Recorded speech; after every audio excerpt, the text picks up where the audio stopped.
వ్యాస భారతంలో 8800 అనే ఒక సంఖ్య కలిగిన శ్లోకాల గురించి తెలుసుకుందాం. అది ఈ ప్రసంగ ఉద్దేశం. 8800 అని ఈ సంఖ్య శ్లోకాలు ఎక్కడి నుంచి వచ్చింది అంటే, అష్టౌ శ్లోక సహస్రాణి అష్టౌ శ్లోక శతాని చ అని ఒక శ్లోకం ఉంది.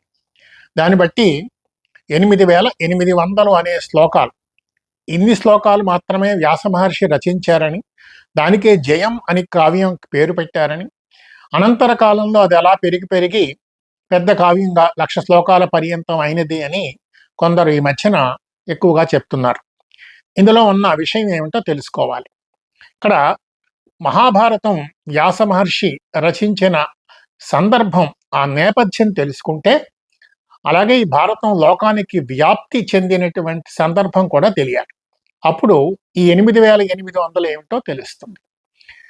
వ్యాస భగవానుడు భారతం అనేటటువంటి ఈ కావ్యం ఇతిహాసం వ్రాయటానికి పూనుకున్నప్పుడు బ్రహ్మదేవుడు ప్రత్యక్షమై ఆదేశించాడు వ్యాస భగవాను, ఇలాగా ఒక ధర్మప్రధానమైనటువంటి ఈ ఇతిహాసాన్ని రచింపమని. ఇక్కడ బాగా తెలియాల్సిన విషయం, రామాయణానికైనా భారతానికైనా ఆదేశం ఇచ్చి ప్రేరణ ఇచ్చినది బ్రహ్మదేవుడే. వాల్మీకి మహర్షికి అంతకు మునుపు బ్రహ్మదేవుడే కనిపించి రామాయణం రాయమని చెప్పారు. అలాగే ఇప్పుడు కూడా వ్యాస భగవానుడికి బ్రహ్మదేవుడు కనిపించి భారతం రాయమన్నారు. అయితే వ్యాస భగవానుడు అప్పటికే ఆ భారతం యొక్క విస్తృతి చాలా ఎక్కువగా ఉన్నది అని ఊహించడం వల్ల ఇంత పెద్ద కావ్యం ఎలా వ్రాయాలి అని ఒక సంశయాన్ని చెప్తే, బ్రహ్మదేవులు ఏం చెప్పారు అంటే, గణపతిని ప్రార్థించు, గణపతి నీకు ప్రత్యక్షమైతే, గణపతి అనుగ్రహిస్తే అతను లేఖకునిగా నీవు ఈ కావ్యాన్ని రాయి అని చెప్పారు. అనగానే వ్యాస భగవానుడు గణపతిని ప్రార్థించటం, గణపతి వచ్చి సరే నేను రాస్తాను అని ఒప్పుకోవటం జరిగాయి. ఆ రకంగా రచన, అంటే భారత రచన ప్రారంభమైంది. అంటే మొట్టమొదటి తెలియాల్సిన విషయం ఏమిటి అంటే, కేవలం 8800 శ్లోకాలు అని కాకుండా ఆ విస్తృతి అంతా కూడా వ్యాస భగవానుడికి ఒక ముందే ఆలోచన ఉంది. ఇప్పుడు గణపతుల వారు ఏమన్నారు, నీవు అలా మహర్షి నీవు అలా ఆలోచించుకుంటూ ఉంటే నేను అలా ఎంతసేపు ఎదురు చూడను, అలా నా గంటం ఆగిపోతూ ఉంటుంది కనుక నా గంటం ఆగకుండా చెప్పాలి అన్నారు. అది ఆయన పెట్టినటువంటి ఒక కండిషన్ అనుకుందాం, ఆయన చేసినటువంటి ఒక నిర్దేశం. వ్యాస భగవాన్ అందుకు ఒప్పుకొని అలాగే చేద్దాం, అయితే నీవు అర్థం చేసుకుని రాయాలి అని తిరిగి ఒక మాట చెప్పారు. అంటే లేఖకులు కానీ వాళ్ళు రాస్తున్నప్పుడు అర్థం చేసుకొని రాస్తే ఆ రచన ఒకలా వస్తుంది. అలాగే అన్నారు గణపతి. సరే వ్యాస భగవానులు చెప్తున్నారు, గణపతుల వారు రాస్తున్నారు, చాలా దూరం నడుస్తూ ఉంటే గణపతి మరి బుద్ధిశాలి కదా, ఎంత శ్లోకం చెప్పినా సరే ఆయన అర్థం చేసుకుని వెంటనే రాసేస్తున్నారు. అందుకని వ్యాస భగవానులు కొంచెం జటిలమైన ఒక శ్లోకాన్ని నిర్మించారు. అది చెప్పారు. చెప్పగానే గణపతికి కొంచెం ఆ శ్లోకాన్ని అర్థం చేసుకోవడానికి సమయం పట్టింది. ఆ సమయంలో వ్యాసుల వారు ఇంకొన్ని శ్లోకాలు ప్రకరణం ఎలాగా అన్ని ఆలోచించుకున్నారట. గణపతి అది అర్థమైందనగానే మళ్ళీ రచన ప్రారంభమైంది. ఇలాగా అక్కడ కొన్ని జటిలమైన శ్లోకాలని అన్నిటినీ కూడా చెప్తూ వచ్చారు వ్యాస భగవానులు. ఇది భారతం మనకి ప్రారంభంలోనే కనబడుతుంది. ఆ జటిలమైన శ్లోకాలు ఎన్ని ఉన్నాయి అని ముందు ఒక సంఖ్య లెక్క పెట్టారు. వీటికి గ్రంథులు అని పేరు. గ్రంథమునంటుండే గ్రంథులు. గ్రంథులు అంటే గ్రంథి అంటే ముడి అని అర్థం, చిక్కుముడి అన్నమాట. అంటే కొంచెం సులువుగా అర్థం అవ్వటం కష్టం, కొంచెం ముడి వేసి ఉందన్నమాట. వాటిని గ్రంథి అన్నారు.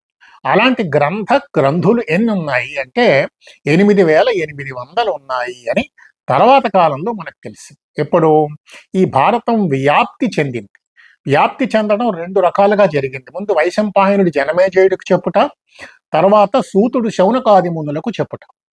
ఈ సూతుడు అంటే రౌమహర్షణి శౌనకాది మునులకు చెప్తున్నప్పుడు ఈ గ్రంథుల ప్రస్తావన చేసి, ఇలాంటివి ఎన్నున్నాయి జటిలమైనవి అంటే అప్పుడు ఆయన చెప్పిన శ్లోకం అష్టౌ శ్లోక సహస్రాణి అష్టౌ శ్లోక శతాని చ అహం వేద్మి శుకో వేత్తి సంజయో వేత్తి వా నవా అన్నారు. అంటే ఇలాంటి శ్లోకాలు 8800 ఉన్నాయి. వీటి అర్థం నాకు తెలుసు, అహం వేద్మి. నాకు అంటే ఇక్కడ అహం అంటే వ్యాసుడు అనుకోకూడదు, అహం అంటే సూతుడు. నాకు తెలుసు. శుకో వేత్తి, వ్యాస భగవానుని కుమారుడైనటువంటి శుకుడు, శుక మహర్షికి ఈ అర్థాలు తెలుసు.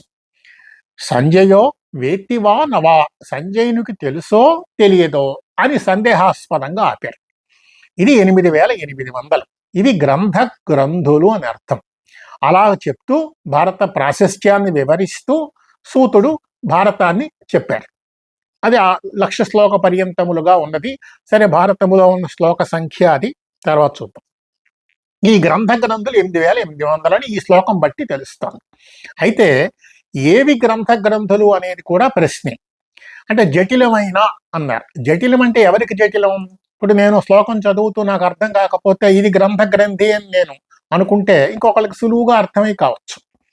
ఆ విధంగా కాదు. వ్యాస భగవానులు ఉద్దేశించినటువంటి జటిలమైన శ్లోకాలు ఏవి అనేది కూడా ఒక ప్రశ్నగానే ఉన్నది. నీలకంఠి వ్యాఖ్యానంలో వీటికి అర్థాలు ఉన్నాయి అని చెప్తారు. అవి కూడా పూర్తిగా 8800 కూడా ఇది అని మనం పువ్వు గుర్తు పెట్టినట్టుగా చెప్పినట్టు కాకుండా అక్కడక్కడ వాటిల్లో ఉన్నటువంటి కష్టసాధ్యమైన అర్థాలను కూడా వివరించారు. మనకి రామాయణానికి గోవిందరాజీయం అనే వ్యాఖ్యానం, మహాభాగవతానికి శ్రీధరీయం అనే వ్యాఖ్యానం, భారతానికి నీలకంఠీయం అనే వ్యాఖ్యానం ప్రామాణికములు అని చెప్తారు. ఆ నీలకంఠీయంలో కొన్ని అర్థాలు తెలుస్తాయి అన్నారు.